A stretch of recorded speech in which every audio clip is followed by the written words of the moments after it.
вечер од Вашингтон. Меѓународниот квартет за мир на Блискиот Исток побара од Израел да замрзне секаква градежна активност и ги поттикна Израел и палестинците да се вратат на мировните преговори. Го гледате News Flash на Гласот на Америка на македонски јазик, а јас сум Лилица Китановска. Генералниот секретар на Обединетите нации Бан Ки Мун го прочита соопштението на квартетот по разговорите на групата во петокот во Москва. Во него е потврдена осудата на планот на Израел да изгради 1600 нови домови во источен Ерусалим, велејќи дека анексот на областа не е меѓународно признат. Главниот палестински преговарач Саеб Ерекат го поздрави потегот, но засега нема реакција од израелска страна.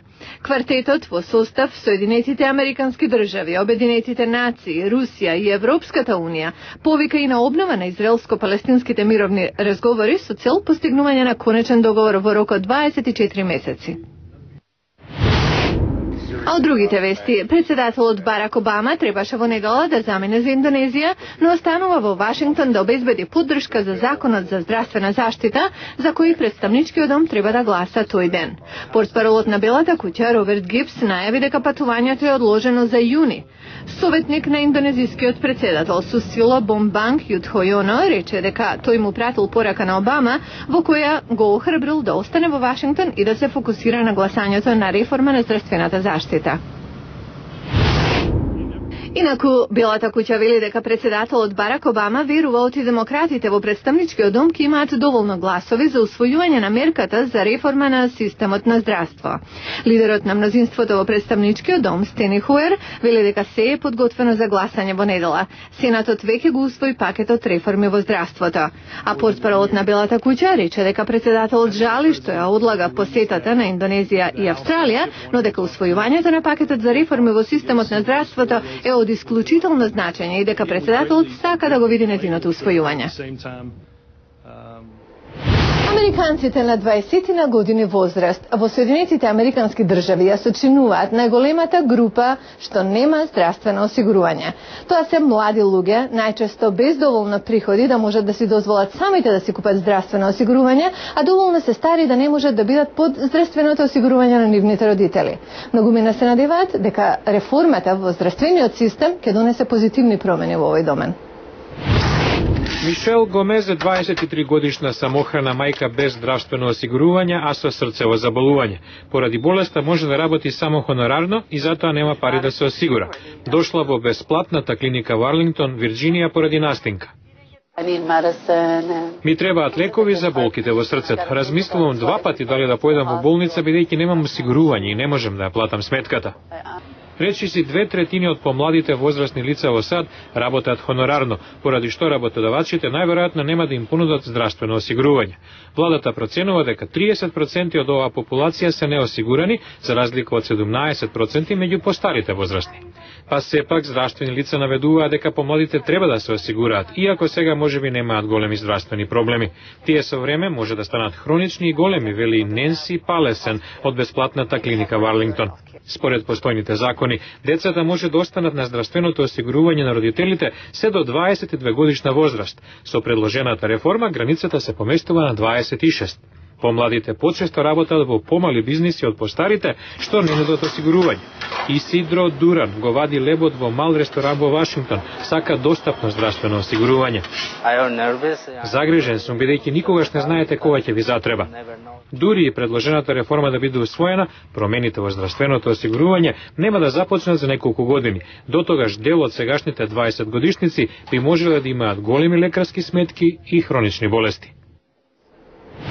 Шефот на ЦИА Леон Панета вели дека контратерористичките активности ги ставаат водачите на Ал-Каида под интензивен притисок и дека има знаци за менување на тактиката во терористичката организација, што прави пак таа да остане опасна.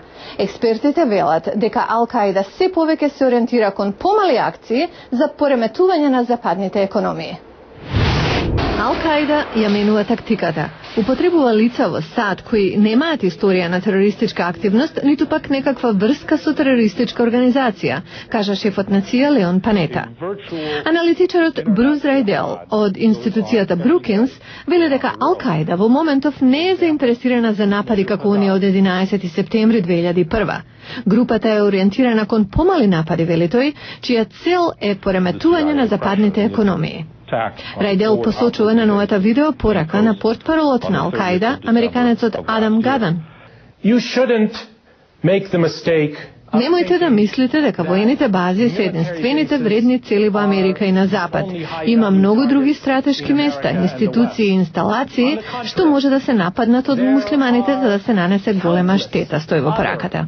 Райдел цитира натаму дека напад на транспортните системи може да донесе застој во големите градови и да ги банкротира корпорациите. Ал-Каида го употребува и интернет за регрутирање на поддржувачи во светот. Райдел вели дека терористичката група ја менува тактиката заради зголемениот притисок на нивните скривалишта во близина на афганистанско-пакистанската граница, вклучувајќи и бројни напади со безпилотни летала.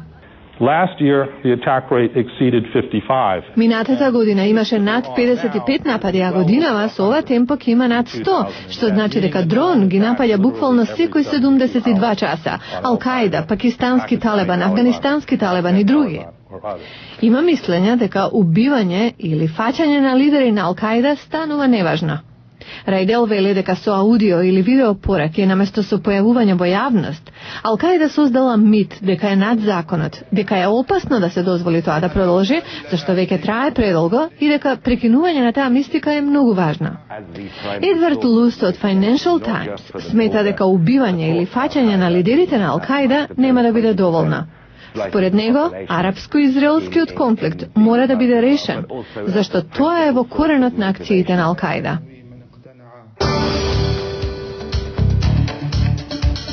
Во понеделник во Newsflash, оригами, уметност со јапонски корени што цвета во САД.